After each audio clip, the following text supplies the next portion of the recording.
Hello ಅಲ್ಲ ಮಚ್ಚ ಬುಸುಡಿಕೆ ಇದ್ಯಾ ಹೊಸ ನಂಬರು ಮಚ್ಚ ನಂದೆಲ್ಲ ಹೊಂಟೋಯ್ತು ಮಚ್ಚ. ಯಾಕ ಯಾರ ರೇಪ್ ಗಿಪ್ ಬಾಗ್ಬಿಟ್ರೇನಾ? ನಿನ್ನ ಅಕ್ಕ ನಾನು ಹೇಳಿದ ಹಂಗಲ್ಲ ಪೌಡೆ. ಮತ್ತೆ ಏನಾಯ್ತು? ಮಚ್ಚ ಊರ್ ಹೋಗೋಣ ಅಂತ ರೈಲ್ವೆ ಸ್ಟೇಷನ್ ಬಂದಿದ್ದೆ, ಯಾರೋ ಬ್ಯಾಗ್ ಹೊಡ್ಕೊಂಡು ಹೋಗ್ಬಿಟ್ಟವ್ರೆ ಮಚ್ಚ. ಬ್ಯಾಗ್ ಅಲ್ಲಿ ನನ್ ಫೋನು, ಇಯರ್ಪಾಡ್ಸ್, ಶೂಸ್, ಸ್ಮಾರ್ಟ್ ವಾಚ್ ಎಲ್ಲಾ ಕಾಸ್ಟ್ಲಿ ಐಟಮ್ಸ್ ಇತ್ತು ಮಚ್ಚ. ಸರಿ ಅದ್ ಬಿಡು ಹೋಗ್ಲಿ. ನೈಟ್ ನನ್ ಕನ್ಸಲ್ಲಿ ಏನ್ ಬಂದಿತ್ತು ಗೊತ್ತಾ? ಏನ್ ಬಂದಿತ್ತು? ನಾನ್ ನೀರಲ್ಲಿ ಮುಳುಗ್ತಾ ಇದ್ದೀನಿ, ಫುಲ್ಲು ಒದ್ದಾಡ್ ಮುಳುಗ್ತಾ ಇದ್ದೀನಿ. ಹಾ ಆಮೇಲೆ ಗಣೇಶನ್ ಕರಿತಾ ಇದೀನಿ, ಅಪ್ಪ ದೇವ್ರೇ ಗಣೇಶ ಬಾರಪ್ಪ ಕಾಪಾಡಪ್ಪ ಗಣೇಶ ಅಂತ. ಹಾ ಆಮೇಲೆ ಗಣೇಶ ಬರ್ತಾರೆ ಮಚ್ಚ. ಯಾ ಗಣೇಶ ನೀ ಮನೆ ಹತ್ರ ಪೆಟ್ಟಿ ಅಂಗಡಿ ಇಟ್ಕೊಳ್ಳೋಲ್ಲ ಅವ್ರ?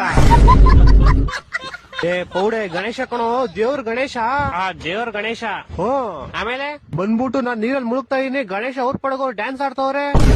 ನಾನು ಅಪ್ಪ ದೇವ್ರೇ ಗಣೇಶ ನಾನ್ ಮುಳುಗ್ತಾ ಇದೀನಿ, ನೀನೇನಪ್ಪ ಡ್ಯಾನ್ಸ್ ಆಡ್ತಿದ್ಯಾ ಅಂತ ಕೇಳದ್ಕೆ ಗಣೇಶ ಏನನ್ಬೇಕು? ಏನನ್ಬೇಕು? ಗಣೇಶ ಹಬ್ಬದ ದಿವಸ ನನ್ನನ್ ಮುಳುಗಿಸ್ಬಿಟ್ಟು ನೀನ್ ಡ್ಯಾನ್ಸ್ ಆಡ್ತಿದ್ದೆ.